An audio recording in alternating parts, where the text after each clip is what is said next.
Happy New Year, everyone.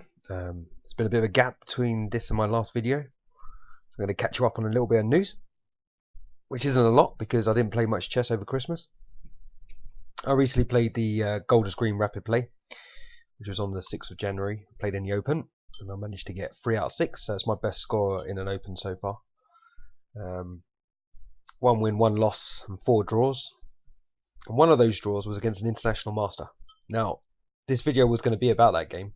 Then that international master proceeded to lose to 2 of my teammates. So he's an older chap, and I think he's had a big gap between chess. I think someone mentioned 40 years, but that shortened to 25 years apparently. But anyway, long story short, it's just a normal game of chess, so it's nothing to show. So instead, I did have a look through some of my older games. So a couple of years ago, I played in a Gatwick E2E4 Congress, and I won the under 1850. And I was on good film then, so I played some interesting games. Just look back, actually, seems I used to be able to play chess, and then I've forgotten. So I'm going to show a game, maybe 2 games of that. But also, one of my good friends who I met at Simon Williams' Crypt Blitz, Icelandic chap called Ingvar, and his middle name's 4. So you know he's a bit of a god of thunder on the chessboard as well. He managed to beat Spielman at that competition, so he knows what he's doing. And having had a look at some of his videos, he even beat Grischuk, and he's a 3-time World Blitz champion. So, you know, he's pretty handy. So what I'm going to do is I'm going to quickly plug his YouTube channel, which is here. It's just search for Zibbit, and he's very up to date. Let's put it that way. If a chess event happens, this guy's going to do something on it. I mean, I've started right at the beginning of his videos, which he's posted quite some time ago. These pattern recognition videos are really, really useful, so I recommend you have a look at these first. But he does a lot of stuff. He does game analysis, he plays Blitz, and he's pretty funny as well. He's a really, really top guy, so check out his YouTube channel, and you won't regret it. Post something on his YouTube saying something like, Chess Patster says hi. That'd be nice. But anyway, so I'll go into one of the games. Let me just, because you can see the game on the right, and I don't like it when you guys can see the game. So let me just change the screen so you can only see the board. We'll come back to using everything later on. So let me just remove that. And this was, I believe, the second to last round. And it was an important game because I was leading the tournament. I had a really good start to the tournament. Beat some decent players. I know I said it was not under 1850, but all those players are 160 now. So considering I was or am, depending on whether you believe ECF, 160 myself. I was playing people at equal strength, let's put it that way. Right. So this game was very interesting, as I say. This guy was half a point behind me, so needed to beat me to overtake me. So a draw would have been okay for me, but I was white, so I wanted to win. And what I remember about this game is I looked him up beforehand, and even we had a little bit of an analysis because you know, you make friends during the tournament. And he seems to be a bit of a specialist on the Bishop G5 Nadorf. And to be fair, now I'm not an expert, but I know a lot more 2 years later on down the line, so if I've replayed this game I wouldn't have been scared. But I did a sideline just to make myself feel a bit more comfortable with the position, which you shouldn't always do. I mean, do it if you know, if you really believe your opponent's going to know more than you, but it's unlikely. If he's near your rating, then you're probably going to know about as much as each other. Anyway, this is the game. So it's a Sicilian, and it's going to be a Nadorf, because I just mentioned that already. So there we go. So here I'd normally play Bishop G5, and nowadays I definitely do play Bishop G5. It's easily the biggest test of the Nadorf. Lots of other openings. Obviously you can play Bishop E2, you can play Bishop E3, you can just play F3 straight away, you can play H3, you can even play A3. These are all moves that you can play. So I went for G3, which is a slower attacking plan. But it's quite hard to meet if you don't know what you're doing. And my opponent, I remember, spent a lot of time here on his first response, which meant that he was obviously expecting Bishop G5 after all our chat earlier on in the tournament. But e6 is fine. Obviously, I'm just going to develop. Next few moves are just developing, so there's nothing special to talk about. Just getting our pieces out here. Oh, yeah, maybe I wasted a bit of time. He's going to want to drop his knight in at some point, so I've got to watch out for that. You can do a combination of e5 and dropping the knight in. So bishop d7. I mean, this is the first time I've seen this game in 2 years, so you're going to have to bear with me as I work my way through it. That's a weird move, I've got to say.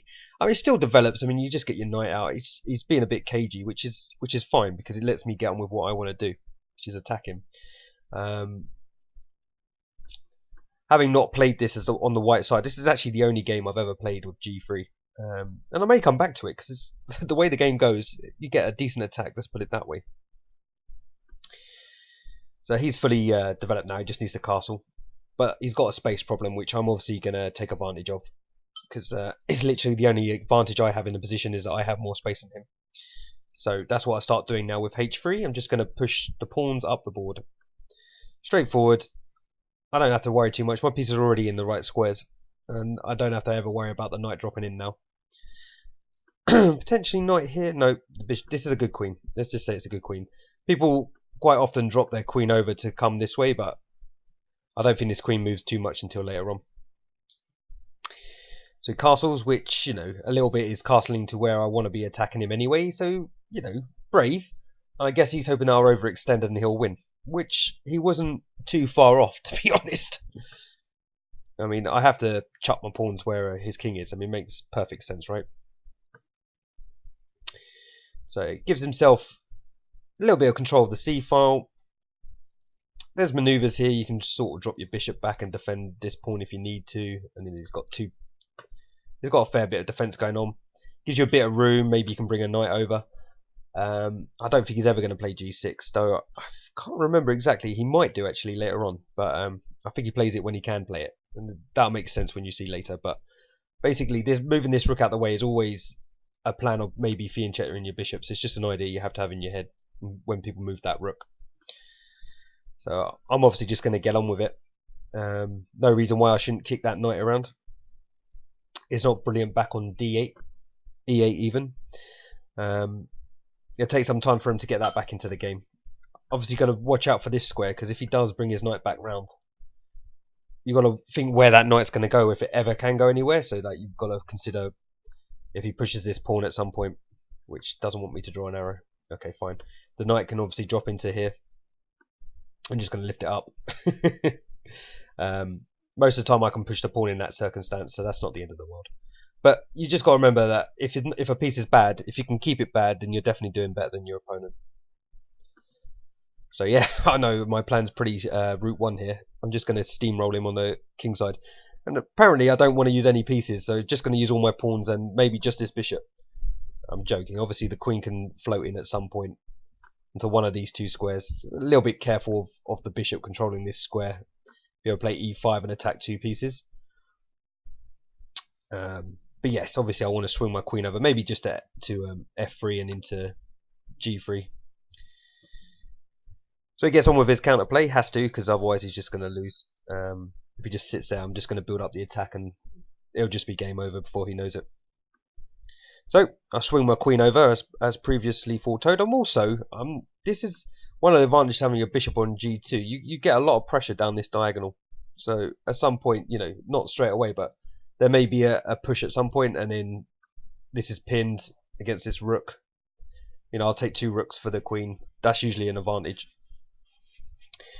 So I've got this queen move is a double move. Basically, not only is it potentially swinging here and potentially helping the pawn push, it's also attacking along the diagonal with the bishop. So you know I like my multi-purpose moves. That's what that queen's doing. So yeah, I ignored him completely on this side. I obviously moved my knight, but I could have played a3 instead of queen f3, but I think just get on with it. In a pawn race, you don't really want to be caught just defending when you should be just getting on with your attack. The knight's actually very useful in e2, because now I've got a situation where I can swap off this knight and bring another knight back in, which just adds to the pressure on the queen side. So strangely, I'm trying to play on both sides of the board. It's usually a good tactic because it's quite hard to defend against. F6, when I saw this on the board, I was like, oh, that's great. That can't be good. You're moving your pawns around where I'm attacking you. I'm just going to muller you. I don't know how yet, because just tactically it just seems a bit... If I take, then I guess he'll just take back with the knight, and I've helped his knight develop. But he has weakened E6, and E6 is a problem square for any Sicilian, especially if you play F6. So I switch my attention to this square. Hit it straight away. I mean, I know I was just going on about how good my bishop was on this diagonal, but you know what? If you see weakness, just go for it. So the knight was already attacking, and as I say, if he ever swaps knights off, we just replace it with another knight. So the pressure on here is quite big. So he swaps off one knight, but as I say, I just replace it with the other one. And E5. Right. Now, two things. One, we have a giant pawn of a bishop, which is something you're definitely happy to see. Because he's trapped behind his own colour pawns. Two, when you move this pawn forward, you're creating holes in these two squares. So these are things that you should always know. If someone moves a pawn, then they're leaving squares behind. So you should always see if you can take advantage of those squares. I throw the knight in straight away. I remember my thinking at this point. My thinking was, if I swap off the light square bishop, then my light square bishop's just dominant, because he won't be able to control any of the light squares, and he can't leave the knight there. Oh, he does. No, yeah. The only downside is I'm giving this pawn, but I'm really hoping for some sort of mega attack going on over here. I mean, the knight here is just a superb knight. I'm surprised he didn't swap it off, to be honest. He got a bit greedy, but the computer val hasn't really changed, so perhaps he has to take that pawn. I think I've said this before, and I've definitely heard this when I've watched other people's videos. If you're losing a game of chess, just take material. Because if I mess up the attack, well, I'm not saying I'm going to mess up the attack, but you know how I go with chess, then at least you'll have the material. So, you know, okay, if your opponent plays brilliantly and he checkmates you, there's nothing you can do about that. If you play badly and he just got into a position and you've lost, you've lost. But if he messes up, you've got an extra pawn, then suddenly the boot's on the other foot. So he takes the pawn. This is I remember, this is so funny how it comes back to you. I played this move as a multi-purpose move again. Okay, so I'm gaining time on the queen. I can also swing my rook to g2 and help with the attack, because obviously I want to pile through at some point. It's got to happen, right? So I defend the pawn. I think this is part of the reason possibly why I didn't mind giving this pawn up. I mean, I would have considered that after playing my knight here, he could take this, and it'd be interesting to see where he puts his queen. I can't remember exactly. Okay, so he just comes back. I throw another piece into the attack.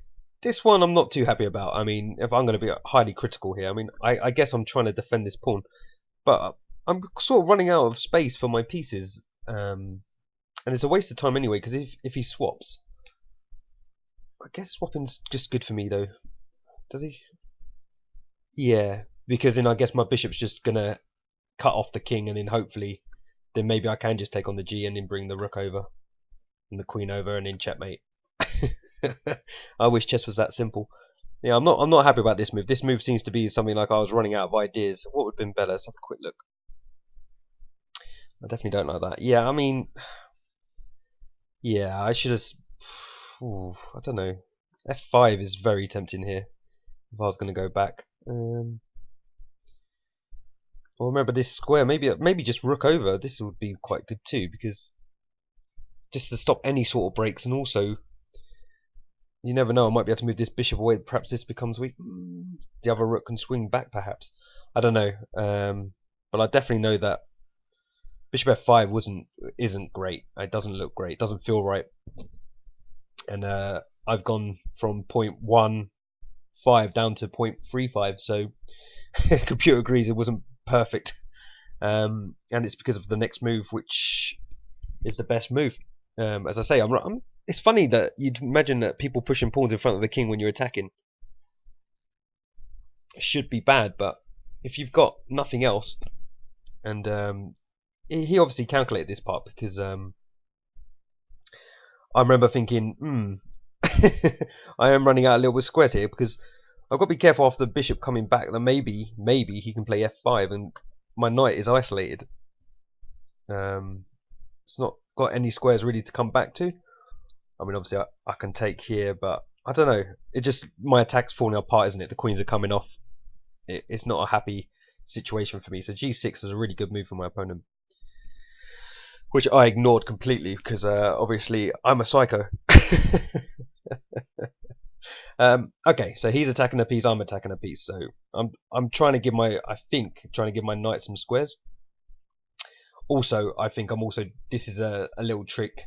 Obviously, I can pin that pawn for at least one move, so it gives me another bit of time to move my bishop out of the way, or maybe just take the pawn on g6. So I can understand my thinking behind it, but it does help his knight get back into the game, defending and attacking, because the pawn's attacked,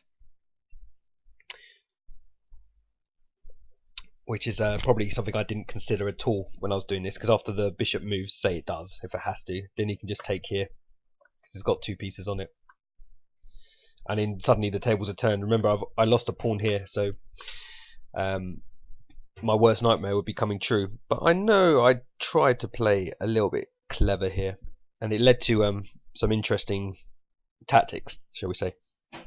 So all I've done here is just pin. So I don't have to move my bishop yet, which means I can still hold on to this pawn for a little bit. But he's quite right. He's just moved the king. It's simple, right? So I took a pawn to attack the knight, make him make a decision. He just recaptured. Best move. Now I try tricks, even more tricks. Now what I've noticed is his king is cut off if this pawn ever moves. So I'll give you 5 seconds here to see why he can't take my bishop. With the pawn at least, anyway.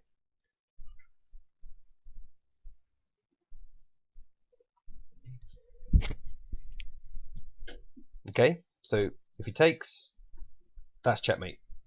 It's a very nice checkmate, and unfortunately he saw it, so he didn't take it, which is, you know, grr. I mean, the guy is 170 now. This is one of the better guys in the tournament. As I say, it was an under 1850 FIDE, but that ignored ECF. So this guy was a 166 then, and I was I don't know, 155 or something. I can't remember, but you know, at that sort of level, you see one move checkmates generally. So he saw it, and he was on good form because, like I say, he was challenging for the lead as well as me. So, but I was all smug because I was thinking, oh yeah, I could win this really quickly, but it wasn't going to happen. It wasn't to be, as they say. So he takes to the bishop, which is the right piece to take with, and I take with the queen. Why? Because I got exactly the same tactic. If he takes, then checkmate. So I get a queen sacking, but he doesn't have to take it, unfortunately. Obviously, this saves the pawn. So a bit of an only move for me there. So again, you know, we both we're on good form, so we're both seeing enough. That seems like a very sensible move. Hard to criticise lining up rooks with queens when you get a free move with the knight.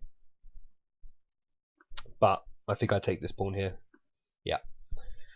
So we're level material now, and the computer's actually screaming 000, which is what happens often during the middle of a game when it feels like it's really complicated. The computer just say, nah, there's no complications here, it's just level. I'm like, well, okay. So plus sides, I've pinned this knight as well, so the knight can't move anywhere yet. You know, and I remember thinking at the time that, okay, I managed to not lose this pawn, and my pieces are okay, that I might still be winning, so I was wrong. But that's chess for you, and it's a psychological game. So this makes sense, gain time on the queen, but it does force the queen to the best square. I'm just keeping the pin basically, and also now the queen's out of the way. I guess I could have done the same thing with queen here. I felt it could be more exposed. Maybe rook can come over. Yeah. So I think that's why I using this bishop as cover, though later on obviously there's checks here. So again he can just line up rooks with queens. Well, I've got immediate cheapo, which is just pawn up. And That also means that even if I don't get the fork, which is obviously sitting here, if the knight moves, say, I don't know, it doesn't really matter. Obviously, I can take it there, but the point is, I'll then have pawn up check at some point. So it's a tactic in the position, as they say. So it just moves the bishop back, and I charge through the middle. Because, as I say, there's nothing wrong with having the opportunity to play e6 with check and knight f7 check. And to be honest, at this point, I've got the initiative straight back. So he moves his knight. I gain tempo on the queen. Queen moves. Yeah, see, this is it. I mean, this is a difference in strength level. You know, I really want to play this. I do remember at the time we had used up a lot of time in that middle game because of the. I know there are obvious tactics, but it takes a long time to work your way through this, just to make sure that you're not just instantly losing. But yeah, this is way stronger than what I played. I mean, it looks crushing. The knight's coming in. Yeah, I mean, this just looks great. So that was a slip by me. I'm not sure what my thinking behind it is. It's almost a panic move. This knight here. I can only think that time was a big problem.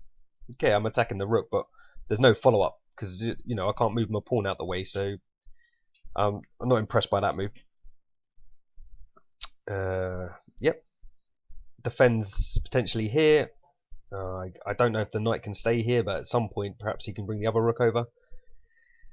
Maybe I've got a weak back rank. It's very possible. You got to watch out for these things.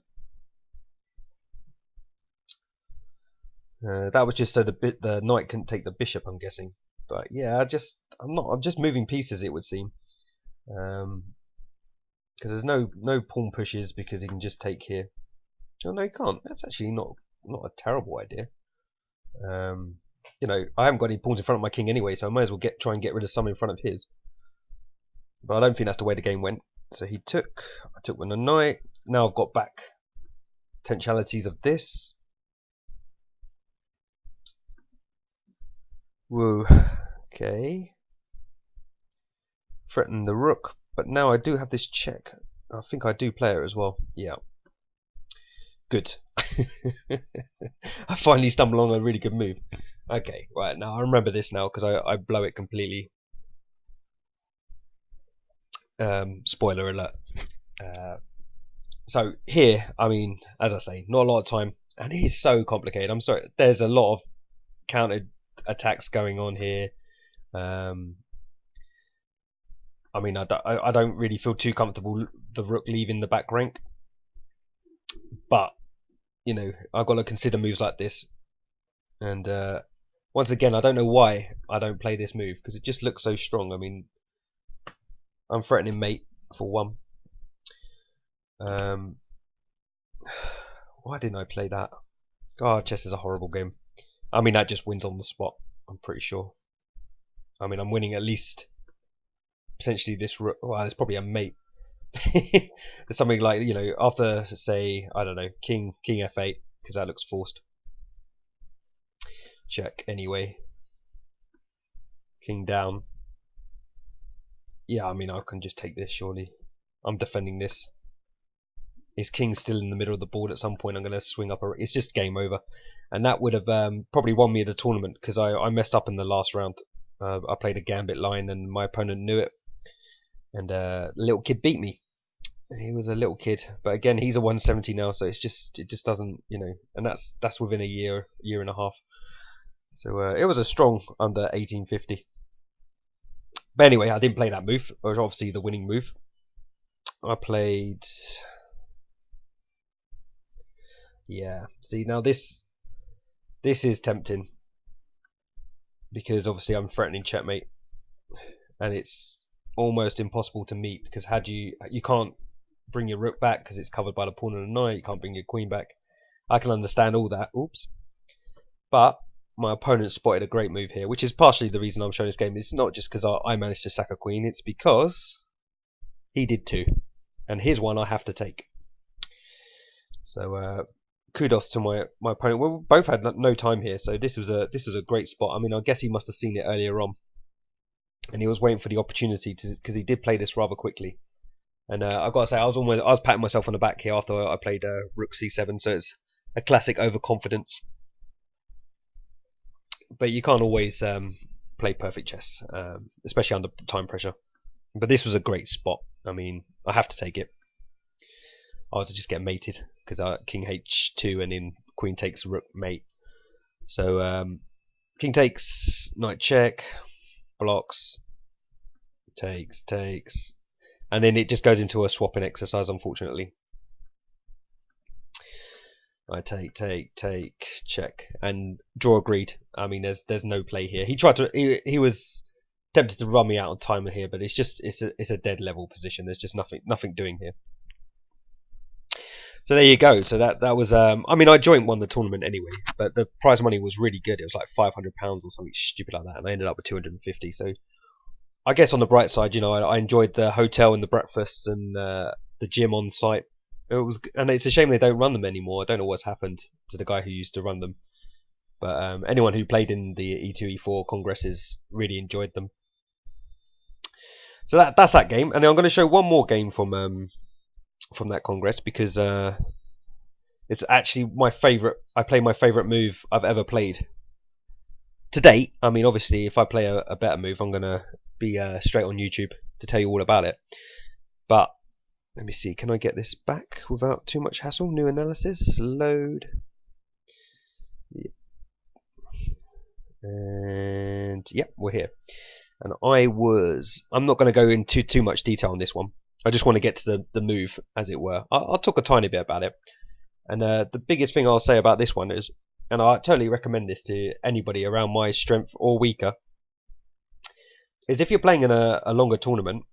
This one was seven rounds. I think it was Easter weekend, so there was an extra couple of rounds thrown in there. Sometimes it's only 5 rounds for a weekend congress. So I knew my opponent played the English, and I've never really had, you know, I do now, but back then I didn't really have an opening against the English. I used to just play Knight F6 and just have an open, like a reverse Sicilian, but a move down, and didn't really do that great in any of the positions.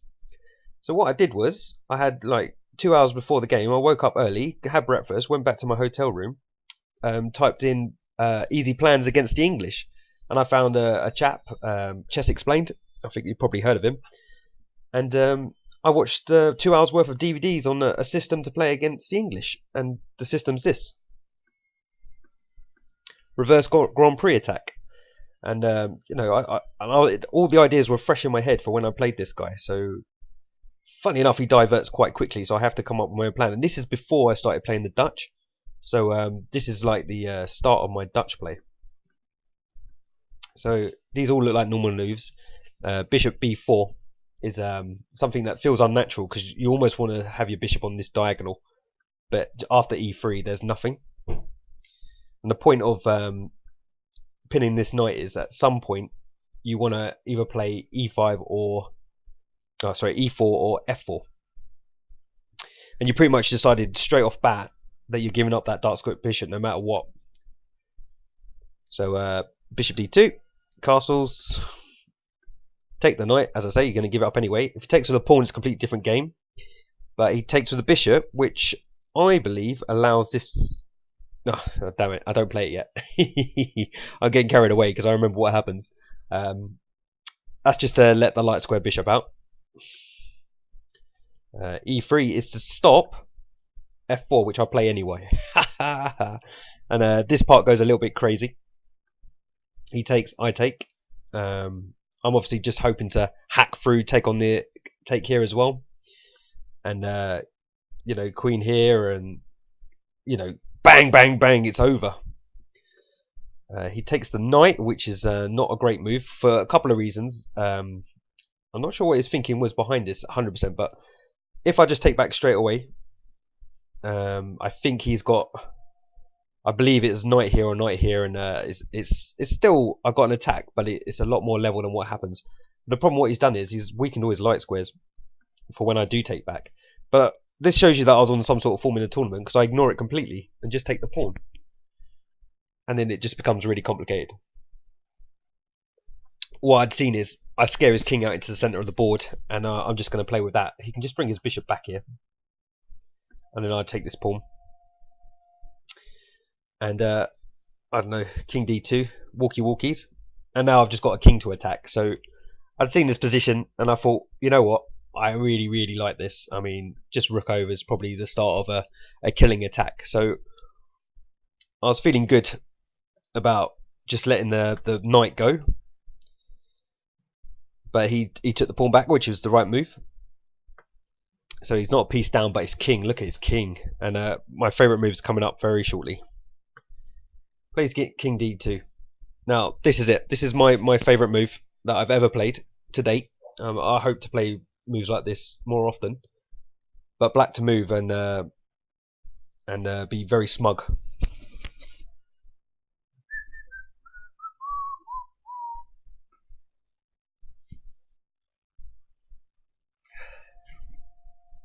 Okay, well, I'm sure some of you got them, because obviously I've said that this is a big move. There we go. Open square sacrifice. I have never played an open square sacrifice before this game, and I can't really think of one that I've played since. Fischer played a beautiful game with an open square sacrifice with his rook. Some may know this game. I may look it up at some point. It's one of my favourite games, so I would like to do some master games at some point. I'm working my way through Fischer's 60 memorable games at the moment, and when I'm familiar with them, I will present my analysis, shall we say, where it's quite easy when I just say, oh, Fischer's a genius. But this is just, I mean, he has to take it, basically. Otherwise, I'll take his queen. No. If he moves his queen, I believe, well, that we just show you. Why not show? Show and tell, as they say. So let's see. Let's move the queen somewhere. Queen. Yep. Queen check. Can't block, obviously, because the knight covers the two blocking squares. Can't go here, so it's pretty forced. Can't go here because the rook's defending, obviously. Whoops. And then we just take here, check. Pawn takes. And we win his queen, because he can only block with the knight. And we just take. So that's if he moves his queen, which is possibly the best square for the queen. It doesn't really have any other options other than taking, which is what happened in the game. And then I get the check anyway. This rook is just such a helpful piece, to say the least. King moves, check. I get my piece back. It's just an exchange, but I'm +4, +5 here, because there's lots of problems. I'm also threatening check here with the queen. So I'll play on to the end of this one because it's got a nice finish as well. So he defends the pawn and threatens checkmate.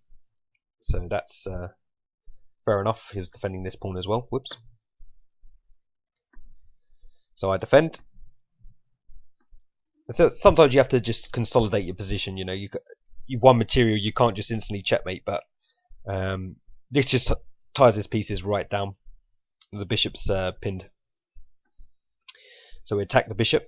It's quite a nice move because I'm defending the mate and attacking the bishop. It looks pretty.